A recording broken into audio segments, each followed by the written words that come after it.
امام حسین رضی اللہ تعالیٰ عنہ کی زندگی کے جو مختلف عنوانات ہیں ان میں سے ایک عنوان امام علی مقام کی حیات پاک کا یہ ہے کہ امام صاحب راہ عزیمت کے مسافر ہیں۔ دو رستے ہوتے ہیں، ایک رستہ رخصت کا رستہ ہوتا ہے، ایک عزیمت کا رستہ ہوتا ہے۔ شریعت کی اور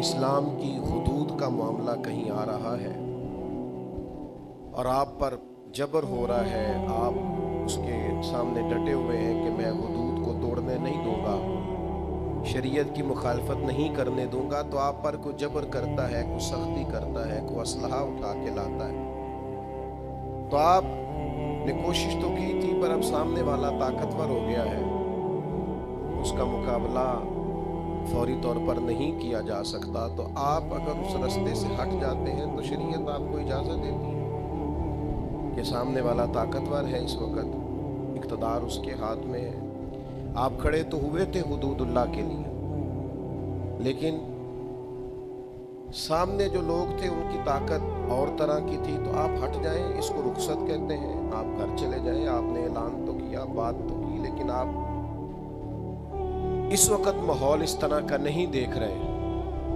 آپ رخصت پر عمل کر لیں۔ ایک رستہ ہوتا ہے جس کو عزیمت کا رستہ کہتے ہیں کہ ہم حق کے لیے ڈٹ گئے ہیں، اگرچہ شریعت میں گنجائش ہے، ہمیں دین اجازت دیتا ہے کہ ہم رخصت پہ عمل کریں، لیکن ہم ڈٹ گئے کہ جان جاتی ہے تو جائے، پر ہم حق کے رستے میں کھڑے رہیں گے، اسے عزیمت کا رستہ کہتے ہیں، اسے راہ عزیمت کہتے ہیں کہ آپ کوئی شریعت کی گنجائش لے کے پیچھے نہیں ہٹتے، بلکہ آپ کہتے ہیں میں نے 2 قدم آگے بڑھ کے دین کی حفاظت کرنی ہے، میں رخصت پہ نہیں چلتا، میں ڈٹوں گا۔ نہیں آپ کی کن پٹی پہ کسی نے پسٹل رکھا کہ کہو کہ میں اللہ کو نہیں مانتا ورنہ گولی مار دوں گا، تو آپ جان بچانے کے لیے اگر کفر کرتے ہیں معاذ اللہ تو ٹھیک ہے، شریعت آپ کو کہتی ہے کہ آپ مجبور تھے، آپ نے ایسی بات کر دی، کوئی حرج نہیں، لیکن اگر آپ کہیں گے کہ جان جاتی ہے تو جائے، میں رب کا انکار نہیں کروں گا، تو پھر شہادت کا بڑا درجہ ملے گا۔ ایک رخصت ہے اور ایک عزیمت ہے۔ امام حسین رضی اللہ تعالیٰ عنہ کا جو رستہ ہے وہ عزیمت کا رستہ ہے کہ تھوڑی سی گنجائش دے کے کہ چلیں جی مجھے دین اتنی گنجائش دیتا ہے، آج ہم سارے ہی اللہ ماشاءاللہ راہ رخصت کے قائل ہیں، ہمیں یہاں گنجائش ملتی ہے، ہم فوری طور پر وہ رستہ اختیار کرتے ہیں۔ اللہ کے بندوں کا یہ طریقہ تھا کہ وہ شریعت کی رخصت پر فوراً عمل نہیں کرتے تھے، بلکہ وہ کہتے تھے عزیمت کا رستہ اختیار کرنا ہے، اگرچہ وہ کٹھن کیوں نہ ہو۔ اور اللہ کا قرآن بھی چاہتا ہے کہ انسان مشقت والے رستوں کا تعین کرے، جان بوجھ کے اپنے آپ کو تکلیف میں نہ ڈالے، ایسا کوئی کام نہ کرے کہ جو 2 قدم زیادہ ہو، اس سے بھی حضور نے منع کیا، دین راہ اعتدال ہے، لیکن ویسے انسان کو رب نے پیدا مشقت میں کیا ہے۔ مقصد حیات ہوتا ہے نا، کوئی چیز کس لیے پیدا کی گئی، یہ اپنے دل کی تختی پہ لکھ لے قرآن مجید کا فیصلہ کہ نہ آرام سکون کے لیے دنیا میں آئے ہیں، نہ بہترین کھا کے نرم گداز بستروں پہ آرام کرنے کے آئے ہیں، نہ اس لیے دنیا میں آئے ہیں کہ کوئی ہمارا دروازہ نہ کھٹکھٹائے، کوئی ہمیں تکلیف نہ آئے، کوئی ہمیں بیماری نہ آئے، یہ ہو نہیں سکتا نا، ایسا ممکن نہیں۔ اللہ کریم نے قسمیں اٹھا اٹھا کے قرآن میں کہا لا اقسم بہذا البلد، مجھے اس شہر کی قسم ہو، وانت حل بہذا البلد، اس طرح کہ اے محبوب آپ اس شہر میں موجود ہیں، مجھے شہر مکہ کی قسم ہو۔ فرمایا ووالد وما ولد، باپ کی قسم ہو اور اس کی اولاد کی قسم ہو، یعنی جناب آدم کی قسم ہو، جناب آدم کی اولاد کی قسم، شہر مکہ کی قسم، آپ اس میں تشریف فرما ہے، اس کی قسم، محبوب مجھے جناب آدم اور ان کی اولاد کی قسم، قسمیں اٹھا اٹھا کے رب کہتا ہے لقد خلقنا الانسان فی کبد، تحقیق ہم نے انسان کو مشقت میں رہتا ہوا پیدا کیا، اس کا خمیر ہی ایسا بنایا ہے کہ یہ مشقت میں رہتا ہوا پیدا کیا گیا، مشقت میں۔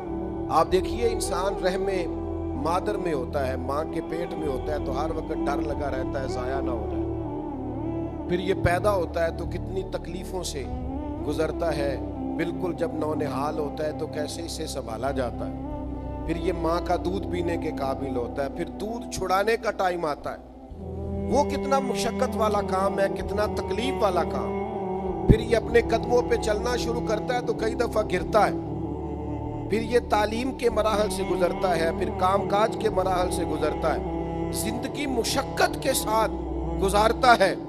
آپ کو پتہ ہے دنیا میں دکھی کون رہتے ہیں؟ جو سکھی رہنے کے چکر میں۔ دنیا میں پریشان کون رہتے ہیں؟ جو زیادہ خوشحال رہنے کے موڈ میں۔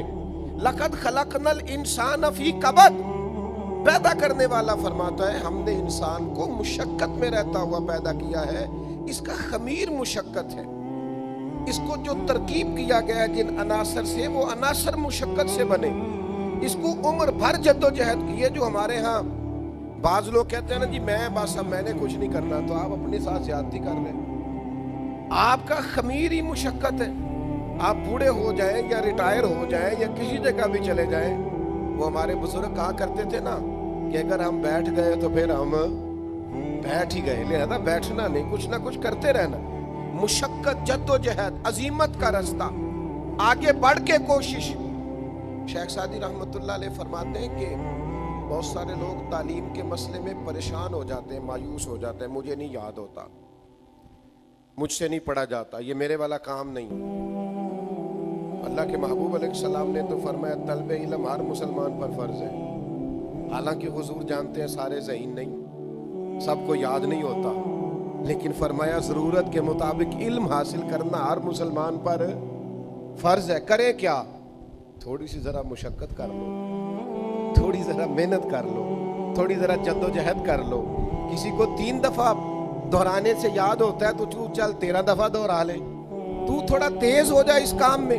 مشقت نہیں کرتے، سیکھتے نہیں، جد و جہد نہیں کرتے۔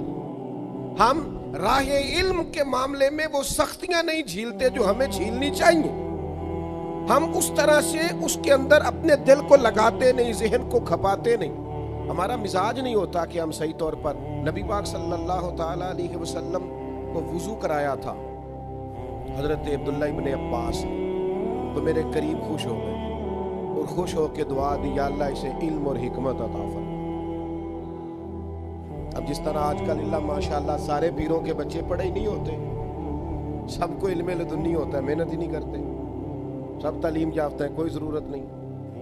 ایسے بھی کہہ سکتے تھے کہ مجھے حضور کی دعا ہے اور نبی پاک کی دعا سے علم آ بھی جاتا ہے، بغیر پڑھے بھی آ جاتا ہے۔ حضور تو سینے پہ دست مبارک رکھ دے تو اس سے علم آ جاتا ہے، لیکن حضور نے ان کو جب علم کی دعا دی تو حضرت عبداللہ ابن عباس کا کردار یہ نہیں تھا کہ میں نے گھر میں ہی پڑھ لیا ہے، اب مجھے ضرورت نہیں ہے۔ جناب عبداللہ ابن عباس کا یہ کام تھا کہ ایک ایک صحابی کے دروازے پہ جاتے، دستک دیتے، فرماتے سنا ہے آپ کے پاس نبی پاک کی کچھ حدیثیں ہیں، مجھے سنا نہیں دیتے، مجھے پڑھا نہیں دیتے۔ حضرت ابی بن کعب رضی اللہ تعالیٰ عنہ کے پاس کافی احادیث کا ذخیرہ تھا۔ حضرت عبداللہ ابن عباس خاندان نبوت کے فرد ہیں، پر راہ علم کی سختیوں کو برداشت کرتے ہیں، مشقتوں کو جھیلتے ہیں، اور آپ حضرت ابی بن کعب کے گھر تشریف لے جاتے، ان کے گھر کا دروازہ صحرا میں کھولتا تھا مدینہ منورہ میں، تو آپ کیا کرتے؟ دستک نہیں دیتے استاد کے دروازے پہ، یہ ادب کے خلاف ہے، دستک نہیں دیتے۔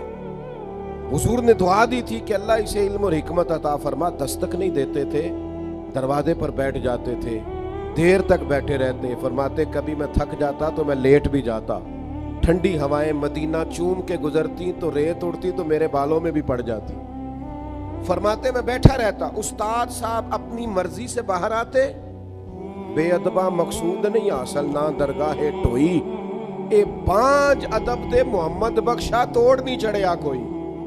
ادب کرتے استاد صاحب کا، فرماتے مرضی سے باہر آتے اور مجھے دیکھ کے کہتے اللہ کے محبوب صلی اللہ علیہ وسلم کے چچا زاد آپ یہاں کیوں بیٹھے؟ تو میں عرض کرتا میں آپ سے اپنے نبی کی حدیثیں سننے آیا۔ فرماتے وہ مجھے حضور کے ارشادات، نبی پاک صلی اللہ علیہ وسلم کی احادیث سناتے۔ راہ علم میں مشقت کرنا، جد و جہد کرنا، میں آج بھی آپ کی خدمت میں عرض کروں گا، ڈھیر سارے لوگوں کو صحیح قرآن مجید پڑھنا نہیں آتا، نماز کے، وضو کے، غسل کے، اور اگر زکوٰۃ فرض ہو جائے تو زکوٰۃ کے، حج کے مسائل نہیں آتے۔ او بھائی اب تو بڑا آسان ہو گیا ہے، آپ تھوڑی جد و جہد کریں، دو دو ایک ایک لائن کر کے سیکھیں، آپ کوشش فرمائیں، مشقت کا راہ اختیار کریں۔ آپ رات کو آ کے کسی استاد کے پاس بیٹھیں، آپ سر شام کسی سے تعلیم لیں، لیکن تھوڑا سا نا، تھوڑی سی مہربانی کریں۔ او بھائی مشقت تو کرنی پڑتی ہے، روٹی پک کے بھی آ جائے اور کوئی لا کے بالکل آپ کے سامنے بھی رکھ دے، اماں پیار کرنے والی ہو تو لقمہ بھی منہ میں ڈال دے، تو چبانے کی تکلیف تو پھر بھی کرنی پڑے گی کہ نہیں؟ آپ کو کچھ نہ کچھ مشقت تو بہرحال کرنی، تھوڑی بہت تو مشقت۔ وہ کوئی آدمی تھا نا، تو وہ مسکرانے، کچھ لوگ ایسے ہوتے ہیں وہ بیچارے مسکرانے کی تکلیف بھی نہیں کرتے کہ چلو ماحول اچھا ہو جائے، میری وجہ سے باقی بھی مسکرا دیں، تو ان کی بھی کسی نے منت کی، اس نے کہا ہلکا سا تبسم ہو جائے تزئین گلستاں کی خاطر، تکلیف تو تم کو ہوگی مگر پر تکلیف ذرا سی سہتا جا، اور چل تھوڑا مسکرا دے، اس میں تکلیف تو ہوگی، کچھ بندے سنجیدہ ہوتے ہیں نا جی، ہلکا سا تبسم ہو جائے تزئین گلستاں کی خاطر، ذرا پھول مہکنے لگیں گے، دائیں بائیں ماحول اچھا ہو جائے گا، ہلکا سا تبسم ہو جائے تزئین گلستاں کی خاطر، اور تکلیف تو تم کو ہوگی مگر چل تکلیف ذرا سی سہتا جا۔ تو بھائی آپ مشقت کا مزاج، علم کے راستے میں مشقت، پھر عمل کے راستے میں مشقت۔ مجھے پتہ ہے نماز پڑھنا آسان کام نہیں، آسان کام نہیں ہے عبادات کرنا، یہ قدم قدم پہ شیطان، وہ جو بڑے سیانے ہیں جن کو پتہ ہے نماز ضروری ہے، جو ہر جگہ کھڑے ہو کے کہتے ہیں یار زندگی کا پتہ کوئی نہیں، فلانا بھی چلا گیا، فلاں بھی چلا گیا، پر پڑھ پھر بھی نہیں پاتے۔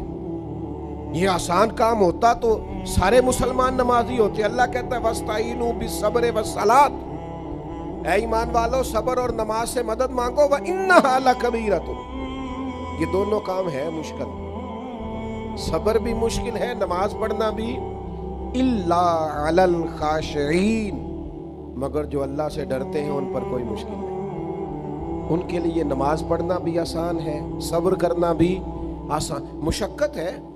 مجھے بہت سارے دوست کہتے ہیں میں 4 نمازیں پڑھتا ہوں تو فجر میں آنکھ نہیں کھلتی، تو میں کہتا ہوں فجر والی نماز ہی تو مزیدار ہے، جب ذرا بستر چھوڑنا پڑتا ہے، جب ذرا نیند سے اٹھنا پڑتا ہے، جب محسوس ہوتا ہے کہ یہ نہ کاروبار کے لیے اٹھا ہے، نہ فلائٹ کے لیے اٹھا ہے، نہ دوستوں کے لیے اٹھا ہے، نہ بس پکڑنے اٹھا ہے، اس نے جو گہری نیند چھوڑی ہے، اس کا دل کرتا ہے میں اٹھ کے اپنے رب کو سجدے کروں۔ آپ ذرا غور فرمائیں نا، اگر یہ مشقت وہ تہجد کے لیے کرے عبادت کی، یعنی عین سحری میں اٹھے، اور حضور فرماتے ہیں اگر جوان اٹھے، نوجوان اٹھے، چڑھتی جوانی ہے، جذبات ہے، نیند بھی گہری آتی ہے، سونے کو بھی جی چاہتا ہے، گھر میں اے سی بھی لگا ہوا ہے، سہولیات بھی ہیں، پر سارا کچھ چھوڑ کے اٹھا ہے تہجد پڑھنے کے لیے، تو اللہ کے پیارے رسول صلی اللہ تعالی علیہ وسلم فرماتے ہیں جوان آدمی جب تہجد پڑھنے کے لیے کھڑا ہوتا ہے نا، تو اسے دیکھ کے رب مسکراتا ہے جو اس کی شان کے لائق، اللہ مسکراتا ہے جو اس کی شان کے لائق ہے، جو اس کی عظمت کے لائق ہے، جو اس کو شایع ہے۔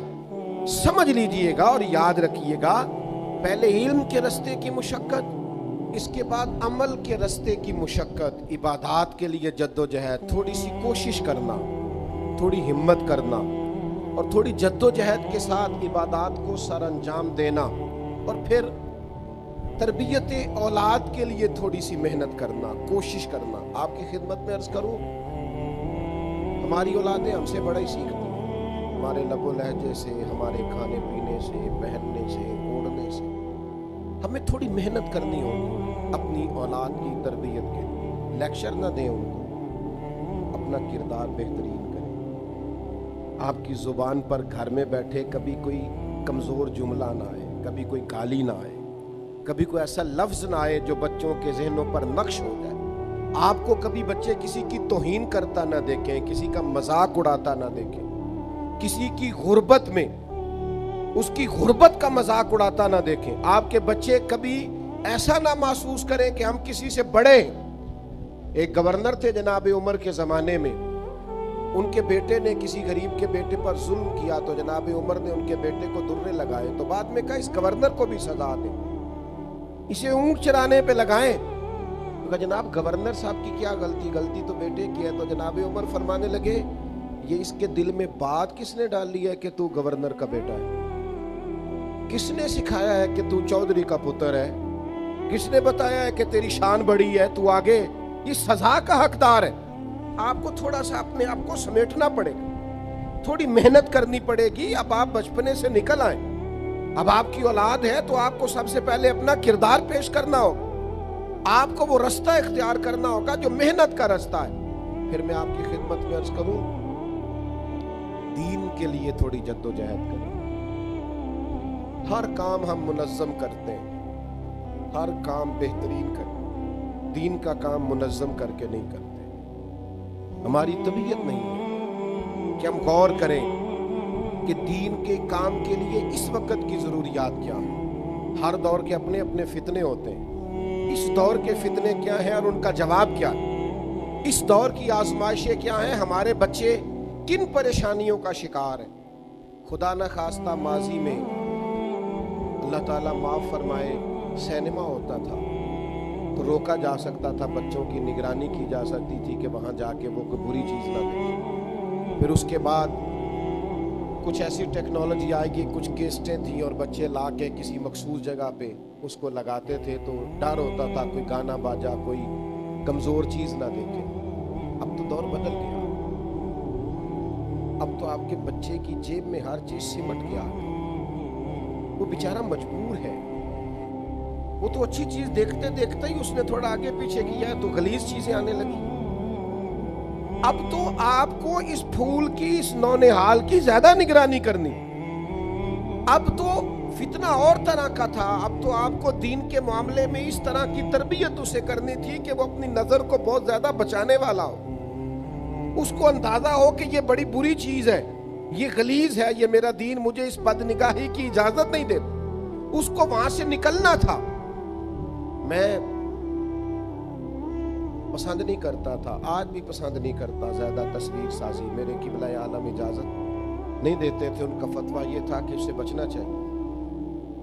آج بھی میری طبیعت نہیں مانتی زیادہ, لیکن جب میں یہ دیکھتا ہوں نا کہ چلو موبائل پہ چلتے چلتے ہو سکتا ہے کوئی میری عاجز کی بات ہی سن لے اور کوئی ٹوٹا پھوٹا جملہ اس کے دل سے ٹکرا کے گزر جائے, چلو اثر کرے نہ کرے, سن تو لے میری فریاد.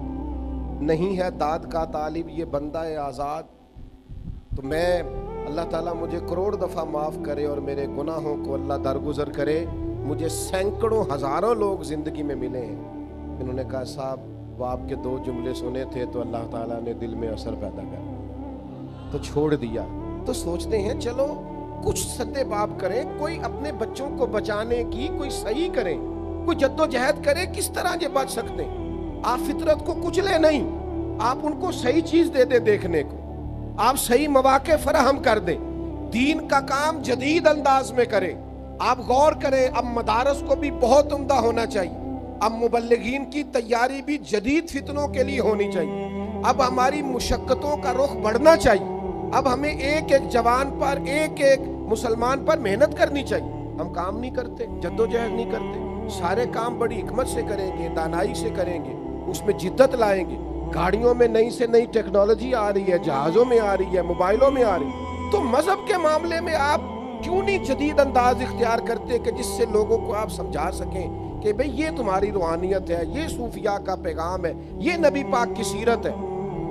آپ کیوں اس طرح کتاب و سنت کا عنوان بیان کرتے ہیں کہ لوگوں کو لگے یہ بڑا مشکل کام ہے, میں نہیں کر سکتا. آپ انہیں بتائیں کہ رسول پاک کا سارا اسوہ نور عمل کرنے کے لیے. امام حسین کی زندگی میں آپ کو آج اس ہزاروں کے مجمع میں, اس نورانی محفل میں جس میں ایک ایک فرد کا چہرہ حضور کی اولاد کی محبت سے چمک رہا ہے, بہت کم لوگوں کو آسانی حاصل ہے. آپ تشریف لائیں اور اس محبت سے اتنی بڑی تعداد میں آئیں. میں آپ کو ذمہ داری سے بتانا چاہتا ہوں کہ جو لوگ سر اٹھا کے جینا چاہتے ہیں, اور جو لوگ اپنی عزت اور وقار کے ساتھ زندگی گزارنا چاہتے ہیں، اور جو کسی جگہ جھکنا نہیں چاہتے، اور جو کبھی کمزور نہیں پڑنا چاہتے، اور جو ٹینشن سے، ڈپریشن سے، انزائٹی سے، سٹریس سے باہر رہنا چاہتے ہیں، ان کا ایک ہی علاج ہے کہ وہ امام حسین کی زندگی کو پڑھا کریں، وہ حسین ابن علی سے فیضان حاصل کریں۔ ان کو سمجھ آئے گی کہ جینا کس کو کہتے ہیں، کھڑا ہونا کس کو کہتے ہیں، حوصلہ کس کو کہتے ہیں، صبر کس کو کہتے ہیں، فکری تازگی کیا ہوتی ہے، توانائی کیا ہوتی ہے۔ اور مجھے کہہ لینے دو، ان کو پتہ چلے گا، سیدہ کا لال بتائے گا کہ اطمینان کس کو کہتے ہیں، سکون کس کو کہتے ہیں، طبیعت کا ٹھہراؤ کیا ہوتا ہے۔ یعنی امام حسین کی مسکراہٹ، ان کا اطمینان، ان کا کربلا کے میدان میں سارے زخم کھا کے مسکرانا، یہ مار گیا تھا یزیدیوں کو، یہ تباہ کر گیا تھا یزیدیوں کو، کیونکہ وہ سچے تھے، انہیں سامنے جنت نظر آ رہی تھی، نانا مصطفیٰ کریم علیہ السلام کا استقبال کرنا دکھائی دے رہا تھا، انہیں نظر آ رہا تھا مولا علی مجھے سینے سے لگائیں گے، میری ماں سیدہ مجھے اپنی باہوں میں لیں گی، نظر آ رہا تھا، کیونکہ سچے تھے، حق پہ تھے، لہذا جان بھی دی تو مسکرا مسکرا کے دی۔ ہم تو دشمن کو بھی پاکیزہ سزا دیتے ہیں، ہاتھ اٹھاتے نہیں، اسے اس کی نظروں سے گرا دیتے ہیں۔ ہے تھوڑا مشکل، مشقت والا، یہ جو شمر تھا نا پانی بند کرنے والا اور حضور کی اولاد پاک کو قتل کرنے والا، جب مختار سقفی کی فوجیں اس کے پیچھے لگی نا تو یہ دوڑا مدینے کی طرف، مضافات مدینہ میں دوڑتا دوڑتا دوڑتا دوڑتا ایک ایسے خیمے میں داخل ہوا جس خیمے کے اندر مصلی پہ امام زین العابدین تشریف فرما رضی اللہ۔ کیوں نظر اٹھی امام علی مقام، دکھ بھی نہیں بندے کو بولتے، دشمن بھی بندے کو نہیں، جس نے تکلیف دی ہو وہ بھی اکثر یاد آتا ہے۔ تو امام نے یوں نظر اٹھائی، دیکھا، چونکہ وہ دوڑا آیا تھا، گرمی کا موسم تھا تو سانس پھولا ہوا تھا، تو امام فرمانے لگے پانی پلاؤں؟ دشمن ہے نا، میں نے کہا کام مشکل ہے اور انسان آیا ہی مشقت میں، اگر اپنے آپ کو مشقت میں ڈالے نا، پانی پلاؤں کس کو جس نے پانی بند کیا؟ تو شمر سمجھا کہ انہوں نے پہچانا نہیں۔ امام اٹھے، مٹکے سے پانی پیالے میں ڈالا اور بھر کے دیا، کہا پی لو۔ پیاس بڑی شدید تھی، وہ پی گیا۔ امام نے ایک پیالہ اور بھر کے دیا، تیسرا پیالہ اور دیا، جی بھر کے پانی پی لیا، تھوڑا سستا لیا، سانس بحال ہو گئی۔ امام مصلی پہ چلے گئے، اسے بھی محسوس ہوا کہ جو فوج میرے پیچھے لگی تھی وہ دائیں بائیں ہو گئی، وہ باہر نکلا۔ کام تو مشکل ہے، پر میں نے کہا دشمن کو اس طرح بھی مارا جا سکتا ہے، یہ بھی ہے کردار اور اخلاق کی عظمت جس سے دشمن قتل ہوتے ہیں۔ باہر جا کے نا تو وہ شرم سے پانی پانی ہو گیا، لوٹ کر پھر اندر آیا، اسے پتا تھا کہ فوجیں میرے پیچھے ہیں، مرنا تو میں نے ہے ہی، تو ایک سچ نہ بول جاؤں جاتے جاتے۔ کہنے لگا زین العابدین شاید پہچانا نہیں، شرم سے گردن جھکی ہوئی، شاید آپ نے پہچانا نہیں۔ تو امام اللہ کا ذکر کر رہے تھے، یوں آنکھ مبارک اٹھائی، فرمایا کربلا میں میرا سارا خاندان تو نے پیاسا ذبح کر دیا، میں تجھے بلا سکتا ہوں؟ تو جیسے ہی اندر آیا ہے، مجھے 6 ماہ کے علی اصغر کی وہ خون میں لت پت لاش مبارک یاد آ گئی تھی۔ تو جیسے ہی اندر آیا، مجھے چچا عباس کے کٹے ہوئے بازو اور ان کی درد یاد آئی تھی۔ میں نے اپنی پھپھی کو جن سسکیوں کے کو اپنے آپ کو سمیٹتے اور صبر کرتے دیکھا ہے، وہ کیفیت یاد آئی۔ اور تو جیسے ہی اندر آیا ہے، مجھے اپنے باپ کا نیزے پہ چڑھا ہوا سر یاد آیا تھا۔ یہ کہتے کہتے امام کے پھر آنسو نکلے، آنسو پوچھے تو شمر گھٹنوں کے بل بیٹھ گیا، کہنے لگا زین العابدین پہچان گئے تھے تو پھر پانی کیوں پلایا؟ تو امام نے یوں کر کے آنسو پوچھے، کہنے لگے مجبور بڑا ہوں نا، علی کا پوتا ہوں، میں کروں کیا؟ میں علی کا پوتا ہوں، سیدہ کا پوتا ہوں، میں حسین کا بیٹا ہوں، میرے گھر کا رواج ہی کچھ اس طرح کا ہے، میں اپنی خاندانی وجاہت سے مجبور ہوں، تمہارا کام پانی بند کرنا ہے، ہمیں سکھایا گیا ہے دشمن بھی آئے تو پیالے بھر بھر کے پلانا ہے۔ تو اگرچہ مشکل ہے، پر یہ مشقت کرنی ہے، اخلاق کو اس درجے پر لے کے جانا ہے۔ ہمارا سٹیٹس نہیں کہ دشمن کی طرح اس کی سطح پہ آ کر اس سے مقابلہ کریں. ہمارے استاد صاحب تھے تو کسی صاحب نے نا کوئی مسئلہ ایسا اٹھایا عقیدے کے تعلق سے اور ساتھ اس نے بڑے بڑے غلیظ لفظ بولے تو استاد صاحب فرمانے لگے جو دلیل اس نے مانگی ہے اس کا جواب تو میرے پاس ہے, میں دے دیتا ہوں, اور یہ جواب ہے. صاحب فرمانے لگے جو زبان اس نے استعمال کی ہے وہ مجھے نہ میرے دین نے سکھائی ہے نہ میرے استاذہ نے سکھائی. یہ لب و لہجہ مومنوں کا لب و لہجہ. اسٹیج پہ بھی آپ وہ بولیاں بولیں گے جو بازاروں میں بولی جاتی ہیں. آپ دینی اور مذہبی اسٹیج پر بھی وہ کلام کریں گے جو گھٹیا لوگ کرتے ہیں, جو انداز درست نہیں ہوتا, جو شان عام مومن کی نہیں, وہ آپ بات کریں گے. تو تھوڑی مشقت کریں, عزیمت کا رستہ اختیار کریں, رخصت پر عمل نہ کریں, تھوڑی مشقت ہو. اس میں تھوڑی سی نا حضرت عبداللہ ذوالبجادین ایک صحابی تھے, کلمہ پڑھ گئے. والد پہلے ہی نہیں تھا, چچا نے پالا تھا. چچا سے کہنے لگے میں نے حضور کے پاس جانا ہے, تو کہنے لگا اگر جانا ہے تو سارا کچھ چھوڑ کے جانا پڑے گا. کہتے میں پہلے بھی کئی دفعہ سوچ چکا تھا کہ تو یوں ہی کہے گا. اس نے پیسے بھی جیب سے, یہ دیکھو یہ رستہ ہے عزیمت کا رستہ. رخصت تو یہ تھی نا کہ ابھی میں مجبور ہوں, اسباب نہیں ہے, کیسے آؤں. یہ رستہ رخصت گنجائش تھی. چچا نے کہا کہ میں نے چونکہ سارا کچھ دیا ہے, جیبیں خالی کرو, کر دی, کوئی زمین میں سے حصہ نہیں ملے گا. چچا ضرورت ہی نہیں, کہا یہ ہر چیز میں رکھ لوں گا, کہ رکھ لے. تو سنو نا, راہ عزیمت بھی تو کوئی راہ ہوتی ہے. یہ کیا ہوا کہ میرے پاس 10 کروڑ تھا تو میں نے لاکھ اللہ کے رستے میں دے دیا. یہ بھی تو ذرا دینا دیکھو نا. میں اتنے لاکھ لگا کے حج عمرے پہ گیا, یہ بھی مدینے جا رہے ہیں, ذرا ان کا بھی حضور کے بارگاہ عالی مرتبت میں جانا دیکھو نا. رخصت ہو رہے ہیں ہر چیز دے کے. چچا نے پیچھے سے آواز دی, کہا یہ جو کرتا اور تہمد آپ نے پہن رکھا ہے نا, شلوار قمیض, یہ بھی میں نے دیا تھا. اتار کے نا وہ کرتا بھی اور وہ لباس بھی چچا کو دیا. تینوں لب دیا آپ گواچے. ذرا اس فکرے پہ کبھی گھر جا کے غور تو کرنا. سانو اپنی خبر نہیں کوئی, اپنی تینوں لب دیں آپ گواچے. اپنی خبر, مجھے اپنا ہی پتہ نہیں, ڈھونڈتا پھرتا ہوا اقبال اپنے آپ کو. اب تو آپ ہی گویا مسافر, آپ ہی منزل ہوں میں. اب مجھے میرا پتہ بھی نہیں ملتا. سودا لینے کے لیے بازار گئے ہم, اور ہاتھ اس کے بکے جس کے خریدار گئے ہم. اور ان کی گلی میں ہم ایک کام سے گئے تھے, پھر ہر کام سے گئے. کہا یہ کپڑے بھی میرے ہیں, اتار کے دے دیے. ماں کے پاس آئے, پردے کے پیچھے کھڑے ہو کے کہنے لگے اماں ایک دن پہلے بھی تو میں بے لباس پیدا ہوا تھا نا, اور تو نے لباس دیا تھا تو میں پھر بے لباس ہو گیا. ماں نے 2 عورتوں والی چادریں دی, احرام کی طرح ایک باندھ لی, ایک اوڑھ لی. یہ راہ عزیمت کے مسافر. رات کو مدینے پہنچے تو نبی پاک نے نام رکھ دیا ذوالبجادین, 2 چادروں والا. پھر لباس بھی ملا, پھر گھر بھی ملا. زندگی پھر رہی تھی بھٹکتی ہوئی, میری خانہ بدوشی کو گھر مل گیا. پھر حضور کی عالی مرتبت بارگاہ میں رہنے لگے. پھر ایک دن تیز بخار آیا, پھر روح پرواز کر گئی. صحابہ فرماتے ہیں اور راہ عظیمت اختیار کرنے والے اور حضور کے لیے مشقت سہنے والے, اور تیرے نصیبوں پہ قربان جائیں.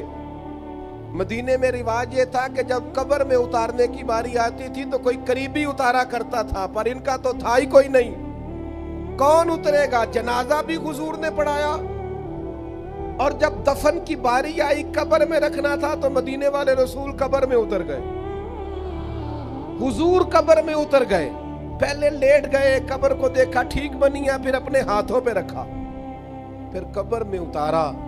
درویش کہتے ہیں میں مر گیا تو فرشتے میری تلاشی لینے آئے کہ کیا لے کے آیا ہے. پسے مردن فرشتوں نے جو تلاشی لی تو کیا نکلا؟ فقط ایک دل کے گوشے سے خیال مصطفیٰ نکلا. نبی کریم نے قبر میں, چونکہ راہ عزیمت کے مسافر ہیں, اگر آپ وہ رستہ اختیار کریں جو رستہ اگرچہ مشقت والا ہے, اگرچہ کٹھن ہے، اگرچہ وہ رستہ مشکل ہے، لیکن بھائی امام علی مقام کا رستہ رخصت والا نہیں. جسے زندگی ہو پیاری وہ یہیں سے لوٹ جائے. میرے قافلے میں شامل کوئی کم ظرف نہیں ہے. آپ کو اگر اس راہ کا مسافر بننا ہے پھر تھوڑا سا نا ہمت کرنی پڑے گی، پھر ذرا پیروں کے چھالے سہنے پڑیں گے. سارا سال موج کرنا اور 10 محرم کو 2 دیگے پکا کے کہنا میرے نام کا حسینی کوئی نہیں، اس طرح نہیں بنتا حسینی بنتا. یہ تو رستہ ہی بڑا مشکل ہے.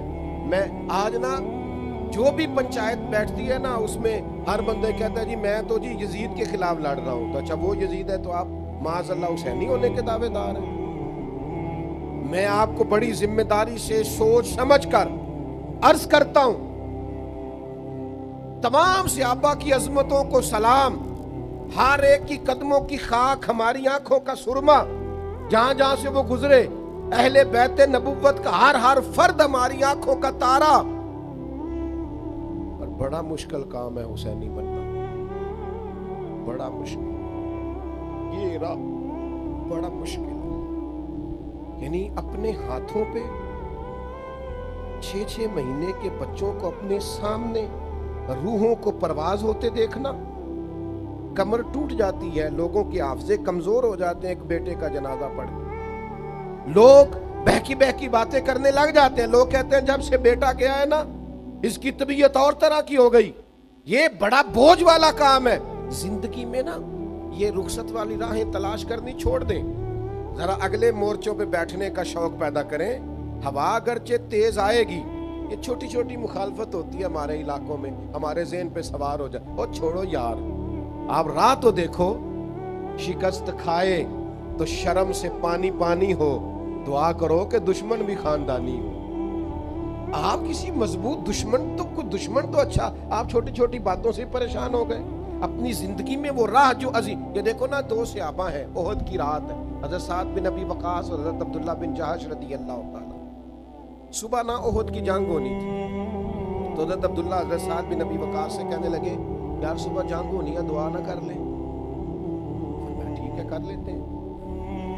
تو حضرت سعد دعا کر رہے ہیں، کہتے ہیں اللہ صبح میرا نہ کسی مضبوط دشمن سے مقابلہ ہو، وہ مجھ سے لڑے میں اس سے لڑوں. آپ دعا کرتے ہیں اور جناب عبداللہ آمین کہتے ہیں، یا اللہ مجھ سے لڑے میں اس سے لڑوں، پھر میں اتنی طاقت سے لڑوں کہ اسے گراؤں، پھر میں تیرے دین کی اس دشمن کو قتل کروں، پھر اس کی زرہ اتاروں، پھر اس کی تلوار لوں، مال غنیمت میں جمع کراؤں، پھر حضور کی بارگاہ میں جا کے گویا شاباشی لوں.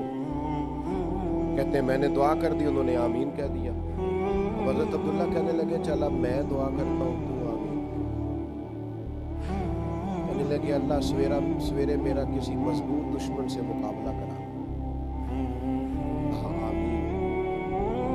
عبداللہ دعا مانگ رہے، جناب سعد آمین کہہ رہے. کہا اے اللہ وہ مجھ سے لڑے میں اس سے لڑوں. کہا آمین. اے اللہ پھر نہ اتنی شدید جنگ ہو کہ وہ کافر مجھ پر غلبہ پا جائے.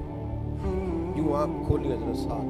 کہا میں نے تجھے تیری ہر دعا پہ آمین کہا نا، چپ کر کے آمین کہا. اے اللہ پھر وہ مجھے گرا دے، پھر وہ مجھ پر سوار ہو جائے. وہ کہہ رہے ہیں آمین. حضرت عبداللہ دعا مانگتے ہیں اے اللہ پھر نہ وہ مجھے شہید کر دے. انہوں نے کہا آمین. اے اللہ وہ شہید کر کے بس نہ کرے، پھر وہ میرے کان کاٹ ڈالے، میری آنکھیں نکال دے، میرا ناک کاٹ دے، میرے ہونٹ کاٹ دے، میرے بازو کاٹ دے، میرا وجود ٹکڑے ٹکڑے ہو جائے. اے اللہ جب یہ کٹا ہوا وجود لے کے اور یہ حصے بکھرے ہوا چہرہ لے کر میں تیری بارگاہ میں حاضر ہوں نا قیامت میں، تو پھر فرشتوں کے بیچ، اولیاء انبیاء صلحاء اتقیاء مومنین کے بیچ مجھ سے پوچھے عبداللہ تجھے کیوں شہید کیا گیا؟ تیری ناک کیوں کٹی، آنکھیں کیوں نکلی، تیرے کان کیوں کٹے، ہونٹ کیوں کٹے؟ تو مالک بس میری اتنی التجا ہے، مجھے توفیق دینا میں کہہ سکوں. نہ میرا جائیداد کا جھگڑا تھا، نہ قبیلے کا جھگڑا تھا، نہ برادری کا جھگڑا تھا. مالک یہ میرے ساتھ جو ہوا ہے تیرے رستے میں ہوا ہے، تیرے رسول کے رستے میں ہوا. بس میں چاہتا ہوں جے تو چڑھے آؤتے دار بھی نہیں، ਉਹ ਜੇ ਤੂੰ ਵਿਕਿਆ ਇਸ਼ਕ ਬਾਜ਼ਾਰ ਵੀ ਨਹੀਂ, ਏਡਾ ਸਸਤਾ ਸੌਦਾ ਪਿਆਰ ਵੀ ਨਹੀਂ, ਏਡਾ ਸੌਖਾ ਲੱਭਦਾ। ਮੇਰੇ ਜੀ ਹਜ਼ਰਤ ਸਾਹਿਬ ਮੇਰੇ ਨਾਲ ਬੜਾ ਪਿਆਰ ਕਰਦੇ ਨੇ, ਤੇ ਉਹ ਤੇ ਅੱਲਾਹ ਵਾਲੇ ਨੇ, ਉਹਨਾਂ ਦਾ ਤੇ ਕੰਮ ਹੀ ਪਿਆਰ ਕਰਨਾ ਹੈ। ਤੂੰ ਆਪਣੀਆਂ ਹਰਕਤਾਂ ਦੇਖ, ਕਈ ਜੰਗਲ ਗਾਣੇ ਪੈਂਦੇ ਨੇ, ਕਈ ਦੋਜ਼ਖ ਲੰਘਣੇ ਪੈਂਦੇ ਨੇ, ਜੋ ਇਸ ਮੁੱਲੋਂ ਵੀ ਮਿਲ ਜਾਵੇ ਤੇ ਇਦੋਂ ਸਸਤਾ ਹੋਰ ਵਪਾਰ ਵੀ ਨਹੀਂ। ਕੁਝ ਸਮਝ ਨਹੀਂ ਆਉਂਦੀ ਲੋਕਾਂ ਨੂੰ, ਉਹ ਕਾਹਦੇ ਨਾਲ ਸ਼ਹੀਦ ਕਰੇ। ਡਿੱਠੀ ਯਾਰ ਦੇ ਹੱਥ ਤਲਵਾਰ ਵੀ ਨਹੀਂ, ਪਰ ਉਹਦਾ ਖਾਲੀ ਜਾਂਦਾ